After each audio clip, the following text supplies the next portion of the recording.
Buenas tardes, alumnos. Continuemos hoy con la materia de los medios de extinción de las obligaciones. Y toca hoy hablar de la remisión de la deuda. Por remisión de la deuda entendemos el acto jurídico por el cual el acreedor renuncia gratuitamente a su derecho de crédito contra el deudor.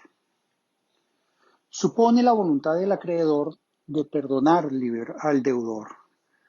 Lo libera de la obligación. La remisión de la deuda no se considera doctrinariamente como un acto unilateral. No basta que el acreedor manifieste su deseo de liberar al deudor o sencillamente se abstenga de demandar o de exigir el cobro de la obligación para que entendamos que estamos en presencia de una remisión de la deuda, para que entendamos que el deudor ya está liberado. Para que haya remisión, es necesario un acuerdo entre el acreedor y el deudor.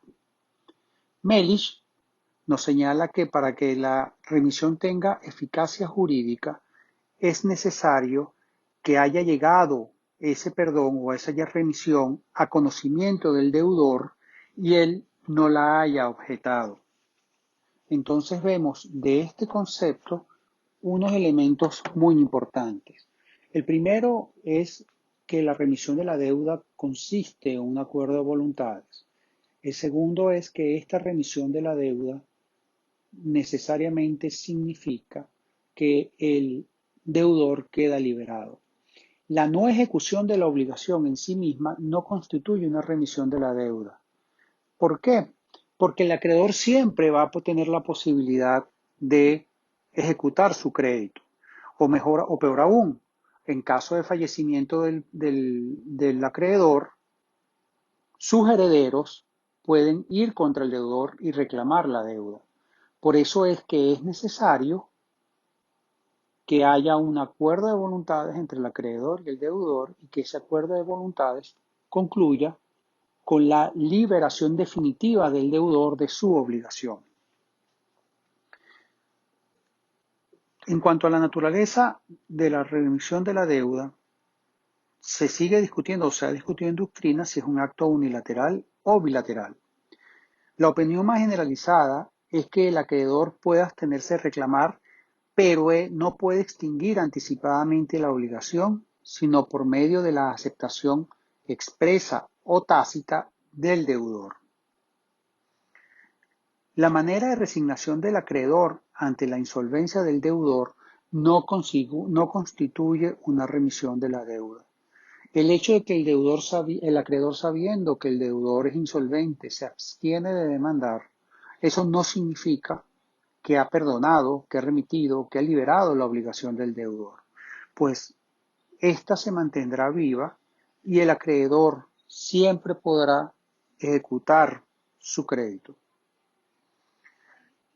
La remisión de la deuda postula una efectiva voluntad por parte del acreedor de abandonar su derecho de crédito, con el efecto liberador frente al deudor.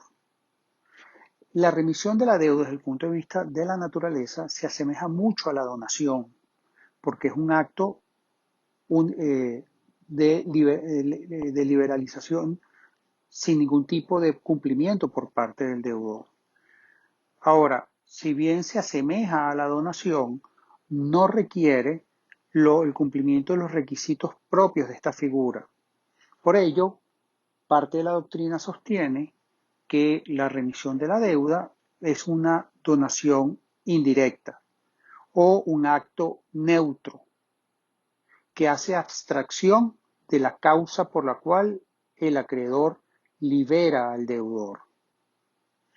No cabe o no es posible la remisión de la deuda contra la voluntad del deudor, toda vez que la obligación constituye un vínculo bipolar de dos partes, en el que ambas voluntades son fundamentales, en el entendido que nadie está obligado a aceptar un beneficio. Las clases de remisión de la deuda pueden ser total o parcial. El acreedor puede liberar absolutamente al deudor de toda la obligación, el capital, los intereses, accesorios, etc. O puede ser parcial, puede ser solo sobre el capital o solo sobre los intereses. Ahora, es importante tener en cuenta que el hecho que el acreedor remita, perdone, condone el capital al deudor no se entiende o no se extiende al perdón o a la remisión de los intereses causados hasta ese momento. Para que haya remisión de capital e intereses, tiene que haber la renuncia de ambos conceptos de manera expresa por el acreedor. Para una parte de la doctrina, la remisión puede ser expresa o tácita. Consideramos que esta apreciación es incorrecta porque el hecho que el acreedor no ejecute su crédito nunca puede ser considerado o interpretado como una conducta remisiva por parte del acreedor. No se puede entender, no se puede equiparar a la remisión de la deuda como medio de extinción de las obligaciones. Repito, el hecho de que el acreedor no ejecute su obligación en forma alguna puede ser interpretado como que está perdonando, condonando, remitiendo la deuda de su deudor. En cuanto a los requisitos, debemos entender que hay requisitos de fondo y requisitos de forma. Si nos colocamos en el criterio mayoritario de la doctrina que ubica a la remisión de la deuda como un acto bilateral, se requerirá la manifestación de voluntad del acreedor y del deudor para que ocurra la remisión de la deuda. Es decir, que desde el de fondo se necesita una manifestación de voluntad de ambas partes.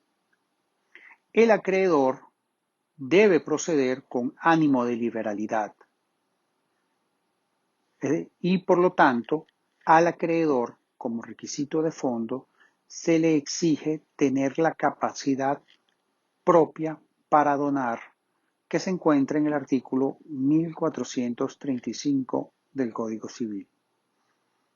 De la misma manera, el deudor deberá tener la capacidad para recibir por donación, conforme al artículo 1436 del Código Civil. Desde el punto de vista de forma, la remisión de la deuda como tal no está sujeta a las solemnidades propias de la donación, aun cuando comparte con esta el carácter de liberalidad del acreedor. Dentro de los requisitos de forma, debemos considerar que el acreedor, al momento de liberar, de condonar la obligación al deudor, deberá entregar el título original que contiene esta obligación al momento de hacer el perdón de la deuda. La entrega voluntaria del título y su aceptación por parte del deudor configura una forma de remisión de la deuda, pues esta forma de extinción de la obligación no está sometida a ningún régimen de solemnidad. Basta con la entrega voluntaria del título por parte del acreedor al deudor y que éste acepte el título para que se dé la remisión de la deuda. En materia de prenda, hay que tomar en cuenta lo siguiente. Recordarán ustedes que la prenda es una garantía real. Consiste en la entrega de un bien mueble para que el acreedor lo recibe y queda en garantía del cumplimiento de la obligación por parte del deudor. Esta garantía o este contrato de prenda, porque al final es un contrato, se configura, es un contrato real porque se configura con la entrega de la cosa por parte del que está constituyendo la prenda. Pues bien, el hecho que el acreedor devuelva la prenda, devuelve el bien dado en garantía, no supone la renuncia, no supone la remisión de la deuda. La entrega del acreedor al titular del derecho de propiedad sobre la cosa, a quien constituyó la prenda, lo único que significa es la renuncia a la garantía, pero la obligación se mantendrá vigente. Por lo tanto, cuando una persona devuelve la prenda a quien la constituyó, no está liberando al deudor, sencillamente está liberando la garantía. ¿Cuáles son los efectos que tiene la remisión de la deuda? El efecto más básico es que extingue la obligación. Como les venía diciendo, esto es un medio de extinción de las obligaciones. Ahora, esta extinción de la obligación se da en la extensión señalada por el acreedor, de tal forma que, recordemos, que la remisión del capital no supone la remisión de sus intereses causados hasta ese momento, porque los intereses es algo diverso del capital. De la misma manera, en el caso de obligaciones de tracto sucesivo o de ejecución continuada, la remisión del lapso transcurrido no implica el perdón de los pagos futuros, los cuales se seguirán causando. Por eso es que la remisión depende de la extensión que le dé el acreedor a los mismos. Distinto, y aquí es importante que tomen esta diferencia, es en el caso donde se pacta el pago de una cosa y la entrega se difiere en el tiempo, se establece por cuotas.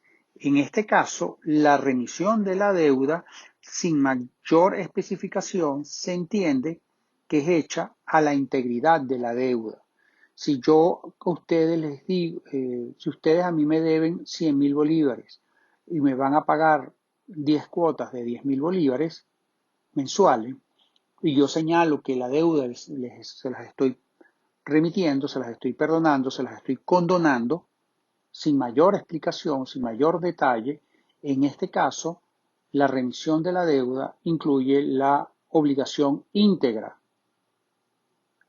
En cambio, si yo les doy a ustedes en arrendamiento mi casa y ustedes tenían que pagar 10.000 bolívares mensuales y en el mes 6 ustedes me deben 60.000 bolívares porque no han pagado el arrendamiento y yo les digo que les remito la deuda, se perdonan los 6 meses que han transcurrido, pero no se perdonan los meses que están por transcurrir.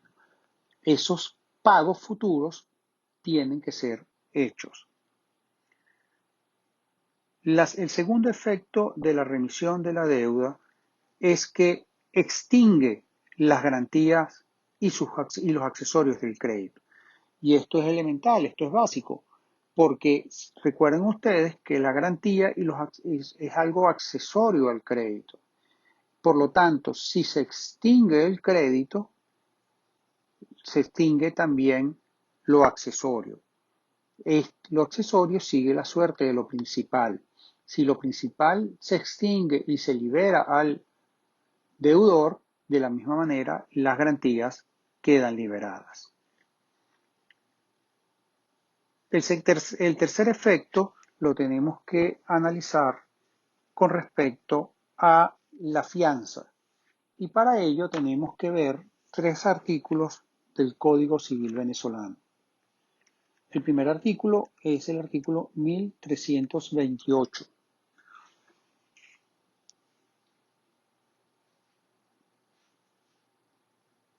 La remisión o quita concedida al deudor principal aprovecha a sus fiadores, pero la otorgada a estos no aprovecha a aquel. Y es claro, la primera parte del artículo es una consecuencia de lo que hablamos anteriormente, en el sentido que el fiador es accesorio, es una garantía.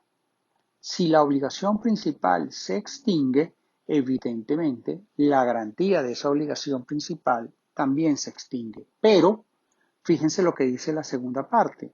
Si el acreedor perdona a los fiadores, no significa que está remitiendo la deuda del deudor principal. Sencillamente, en ese caso, la obligación carecerá de garantía, pero seguirá existiendo. El segundo artículo es el 1329 del Código. La remisión hecha por el acreedor a uno de los fiadores sin el consentimiento de los demás aprovecha a estos por la parte de la deuda de aquel a quien se hizo la remisión. Este supuesto es el caso de que hayan varios fiadores garantizando la obligación. Si el acreedor perdona a uno de esos fiadores sin el consentimiento del resto de los fiadores, el efecto jurídico es que la cuota parte de este fiador tiene que ser descontada de cualquier pago que sea obligado a hacer los otros fiadores. Esto no significa que el acreedor no podrá ir directamente con el deudor contra el deudor por la totalidad de la obligación.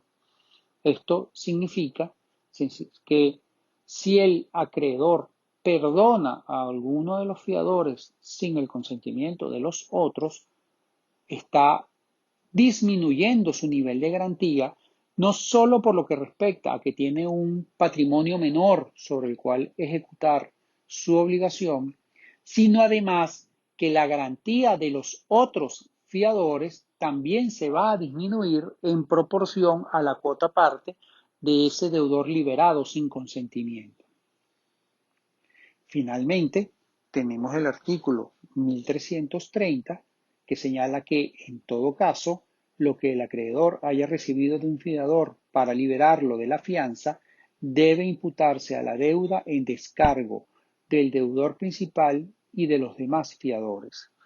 Aquí sencillamente es para que ustedes tomen en cuenta que es posible que un fiador desee salirse de ese contrato de fianza. La fianza es un contrato que se suscribe entre el acreedor y el fiador. El fiador puede liberarse de esa fianza pagando o llegando a un acuerdo con el deudor, con el acreedor por una determinada cantidad de dinero. Y de esa manera queda liberado de afianzar la obligación. Pues bien, si el fiador paga su salida, paga al acreedor una cantidad de dinero para que lo liberte de su obligación de garantía, esa cantidad de dinero que paga el fiador debe ser imputada a la deuda en descargo tanto del deudor principal como los demás fiadores. Y evidentemente esto tiene sentido porque si no se estaría haciendo un pago sin ningún tipo de causa. La causa de ese pago que hace el fiador no solo es para liberarse de la obligación, sino también para, como se disminuye la garantía sobre el crédito, también se debe disminuir el crédito en proporción al pago hecho por el fiador.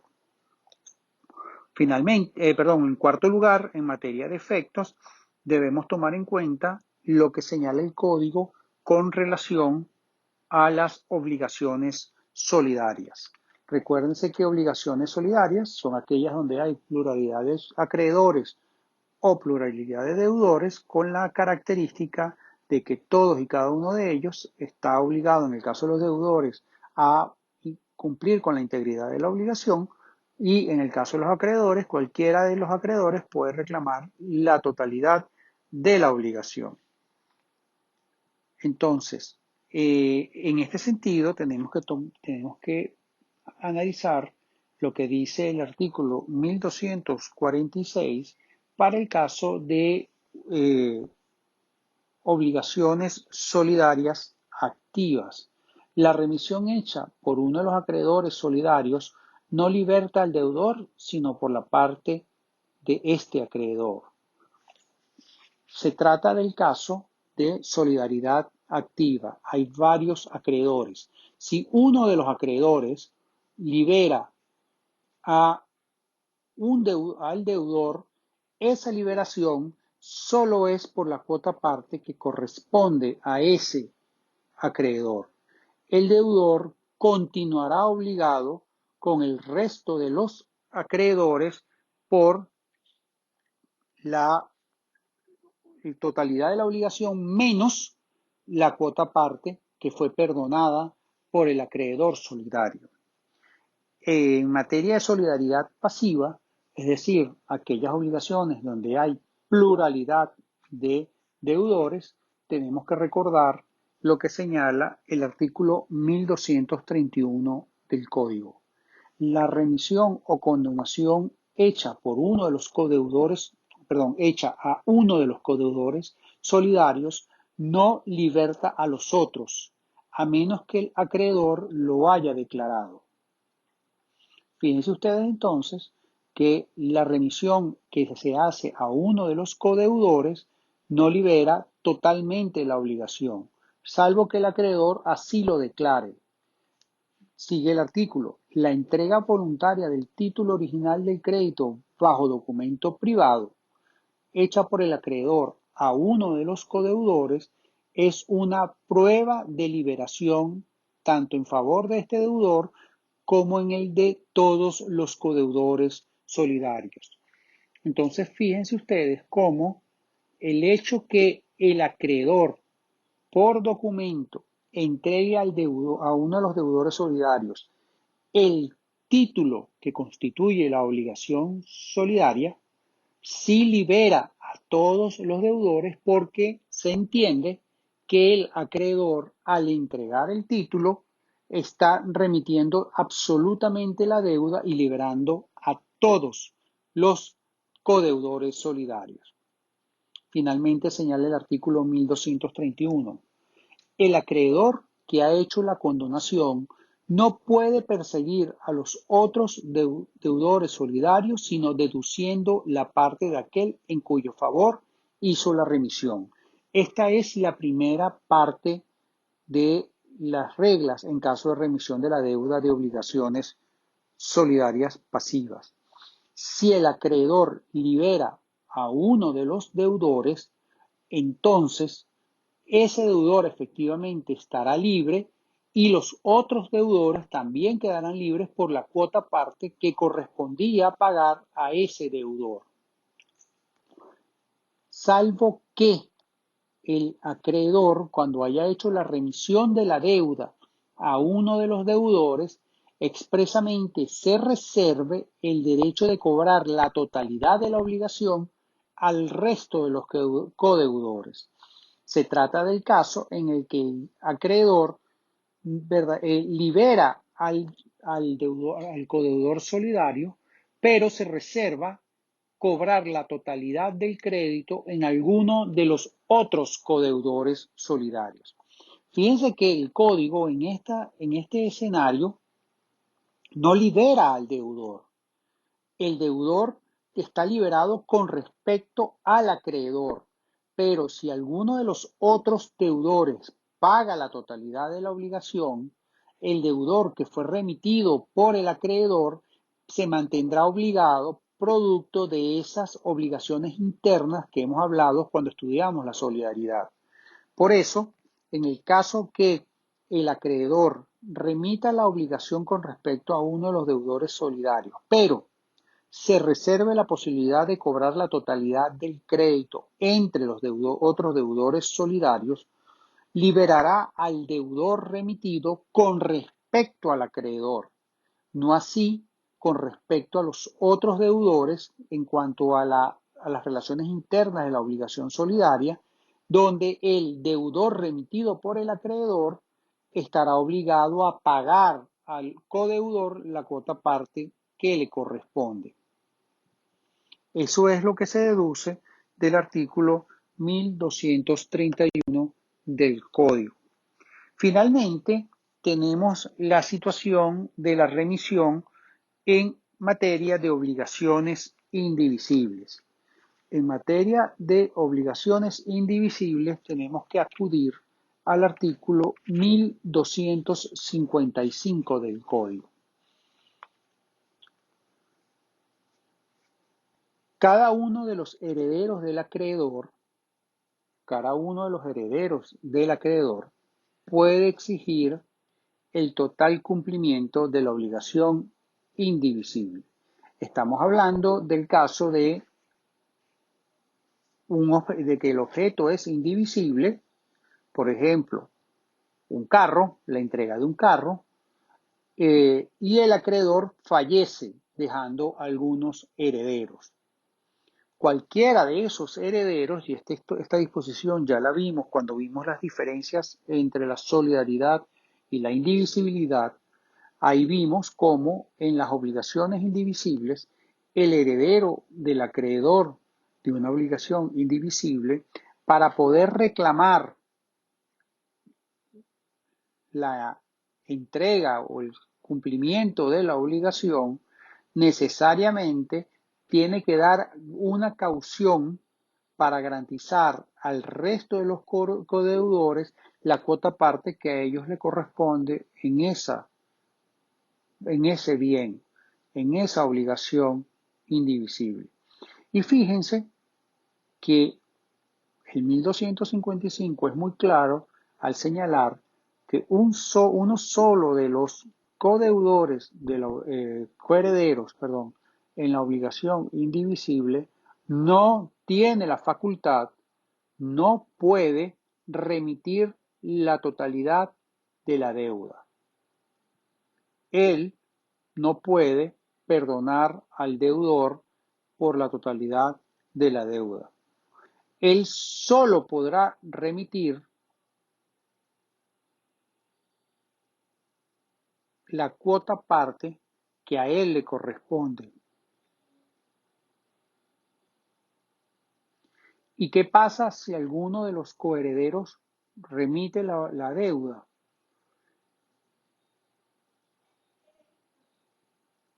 En ese caso, el coheredero que se mantenga no puede pedir la cosa indivisible, sino solo abandonando la cuota parte del coheredero que ha hecho la remisión. Es decir, que si tenemos una cuestión indivisible, un bien indivisible, que es el objeto de la obligación, y el acreedor fallece y deja a unos herederos, en este caso, uno solo de los herederos no puede ni demandar sin prestar caución, ni remitir la totalidad de la deuda. En este caso, él solo podrá remitir la cuota parte que a él le corresponde. Y si él remite la deuda, el otro coheredero, o los otros coherederos no pueden exigir la totalidad de la cosa, sino que tendrán que abandonar la cuota parte que le corresponde a ese deudor, a ese acreedor, o ese coheredero del acreedor que remitió la deuda, la obligación al deudor. En ese caso no se puede pedir la totalidad de la cosa, sino se podrá pedir en proporción a lo que correspondan, y ahí lo que se originará es una comunidad entre el deudor por la parte remitida y los acreedores por la parte que a ellos le corresponda. Con esto terminamos este tema, que como verán es un tema muy corto, y pasaremos entonces a ver los últimos temas de los modos de extinción de las obligaciones. Espero que se encuentren muy bien.